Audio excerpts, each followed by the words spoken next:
दर्शकवृन्द दुर्गा प्रसाई आफै गाडी चलाएर अगाडि बढ्दै हुनुहुन्छ।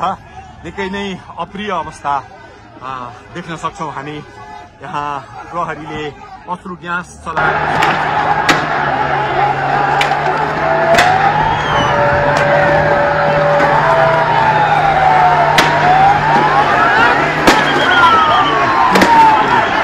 सडक हो, तिनचुले क्षेत्र हो। उहाँ आफै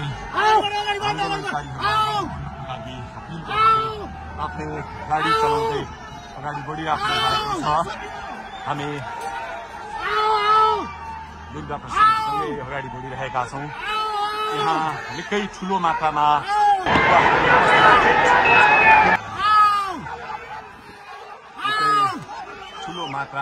युवाहरूको उपस्थिति, प्रहरीको बार तोडेर दुर्गा प्रसाई आफै अगाडि बढ्दै हुनुहुन्छ।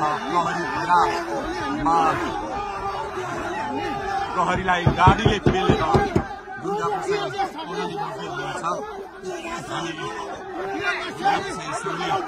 अगाडि बढ्दैछौँ। जहाँ कसैले रोक्न सक्ने अवस्था छैन। प्रहरीलाई दुर्गा प्रसाई पेलेर अगाडि बढिरहेको भएको छ। प्रहरी गाडीको चाबी खोज्न लागि परेको छ र दुर्गा प्रसाईले प्रहरीको एक लेयर तोडिसक्नु भएको छ र अब अगाडि सशस्त्र प्रहरीको टोली रहेको छ। उहाँ अगाडि बढिराख्नु भएको छ। यो गाडीमाथि प्रहरीले अन्धाधुन्दा लाठीचार्ज गरिरहेको छ। तपाईँ देख्न सक्नुहुन्छ दुर्गा प्रसाईको गाडीलाई प्रहरीले रोकिराखेको अवस्था। उहाँले यो प्रहरीका सम्पूर्ण सुरक्षा घेरा तोडेर दुर्गा प्रसाई अगाडि बढ्नु भएको छ।